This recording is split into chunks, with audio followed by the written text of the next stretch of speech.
তাহসিন বলেন, আমি আর কিছু প্রশ্ন করলাম না। না ঠিক আছে ভাই, ওই মানে আমি আর ওই মানে বিয়ে টিয়ে করে ফেলছে, এখন কাবিননামা চাই খালি আর কি। যাক, এগুলো সোশ্যাল বৈধতার বিষয়, ঠিক আছে। সোশ্যাল আপনি অ্যাক্টিভিটিকে কোশ্চেন করবেন, আপনি অ্যাক্টিভিটিকে কোশ্চেন করলে উত্তর পাচ্ছেন, এটা মানে এত কমপ্লেক্স কিছু না। এখন ওনাদের কাছে হয় কি, ধরেন মানুষ যখন ডুবে, আমি তো আপনার সময় ঢুকি নাই, যখন মানুষ যখন ডুবে তখন কি করে, কচুরি পানা ধরে যদি এটা দিয়ে শেষ হয়। এখন ধরেন আপনার গণভোটের পক্ষে কোনো অবস্থান নাই, আপনি তথ্য দিতেছেন, তথ্য মিলতেছে না। যেমন উনি বলতেছে যে উনি কোনো প্রচারণা দেখে নাই। ভাই বাংলাদেশে সবাই প্রচারণা দেখতেছে, আমরা কোন অর্থে বলছি সেটা বলতেছি, আপনি যে অর্থে বলছেন সেই অর্থেই আমি বলতেছি। আপনি বলতেছেন যে এটা ডিটেলিংটা আছে কিনা, ডিটেলিং আছে। আমরা গতকালকে, আপনারাই কভার করছেন, আমরা গতকালকে যে ক্যারাভ্যান নামাইছে, আজকে সারা ঢাকায় ঘুরতেছি ক্যারাভ্যান।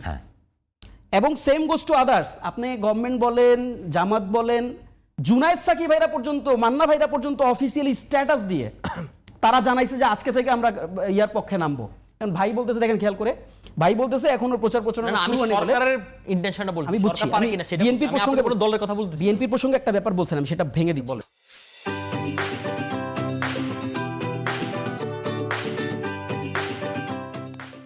যেমন বলছে বিএনপি এখন অফিসিয়ালি প্রচার প্রচারণা শুরু করে নাই, কাজে it's too early two comment.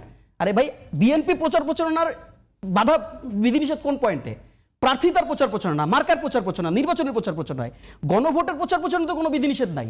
BNP যদি আজকে চায়, বিএনপি বড় দল বলে না নিজেদেরকে, বিএনপি যদি আজকে চায় তো 20 লাখ লোক নিয়ে বিরাট গণভোটের ইয়া নামাইতে পারে, তারা ক্যাম্পেইন নামাইতে পারে। এটা বিএনপির জন্য কোনো ব্যাপার? কাজেই দেখেন, আপনাকে বুঝতে হবে যে ইন্টেনশনকে কোশ্চেন করেন আপনি। কেউ যদি ফিল্ডে নামতে না চায়, আপনি জোর করে দাঁড়াবে, আপনি বলবে যে ব্যাট ভাঙা, বলবে ভাই বলে কষ্টের প্যাচাস নাই কেন, বলবে ভাই স্টেডিয়ামে লাইট কম, ভাই স্টেডিয়ামের ঘাস ভালো না, স্টেডিয়ামের ঘাস ভালো কিন্তু ঘাস ছোট। কারণ আপনি খেলতে নামতে চান না তো আনফরচুনেটলি। এই জন্য আপনি বিভিন্ন ধরনের পেরিফেরাল থিংস এর উপর আপনি ফোকাস করতেছেন। এই অভিযোগগুলো মানে এতদিন আপনাদের বিরুদ্ধে ছিল, জামাতের বিরুদ্ধে ছিল, যে বিএনপি এনসিপি, আমি কিন্তু গণভোট নিয়ে, পার্টিকুলার গণভোট নিয়ে নির্বাচন পেছাইতে চায়। এখন এসে আপনারা, আমি তো that's what my question is. তাহলে এখন আপনি আমাকে প্রশ্ন করতেছেন, তো তাহলে বিএনপির উপর এই প্রশ্ন আমাকে বিএনপি সুযোগ করে দিল কেন? এই প্রশ্ন আমি উত্থাপন করব, নিশ্চয়ই সুযোগ করে দিয়েছে সে আমাকে।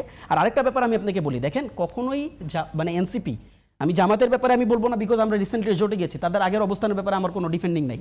বাট দেখেন, এনসিপি সবসময় একটা ব্যাপারে খুব ক্লিয়ার অবস্থান ছিল। এনসিপি বারবার চাচ্ছিল যে আমরা ইলেকশন চাই, ইলেকশনের আগে আমাদের জুলাই সনদের প্রক্রিয়াটাকে আমাদেরকে ক্ল্যারিফাই করতে হবে। আরেকটা ব্যাপার বলি, যেমন দেখেন খেয়াল করে, এটা আমি জানি না, এটা এই যে মানে ডাবল পজিশনিং, এটা খুবই প্রবলেমেটিক একটা পজিশন। যেমন দেখেন আজকে হুট of just all of a sudden, আজকে যে প্রথম পর্বে আছে রাকিব ভাই হুট করে আজকে বলতেছেন যে ইলেকশন কমিশন কোনো অ্যাসিড টেস্ট দেয় নাই, ইলেকশন কমিশন কোনো ধরনের মানে খেলে আগে প্রুফ করে না নিজেদেরকে। ভাই ইলেকশন কমিশনকে আমরা কিন্তু ওই সময় বলছিলাম যে ঠিক আছে অ্যাসিড টেস্ট করবেন, তো আপনি স্থানীয় সরকার ইলেকশন দেন, কমসে কম 2টা ঢাকা সিটি তৈলেও দেন। এই রাকিব ভাইরা ডিকোড করে দিলাম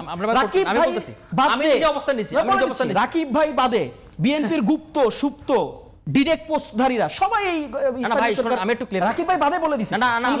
আমি আমার কথা, ভাই আমার সময় কম আছে, অনেক কথা বলতে হবে, আপনি সময় পাইছেন অনেক।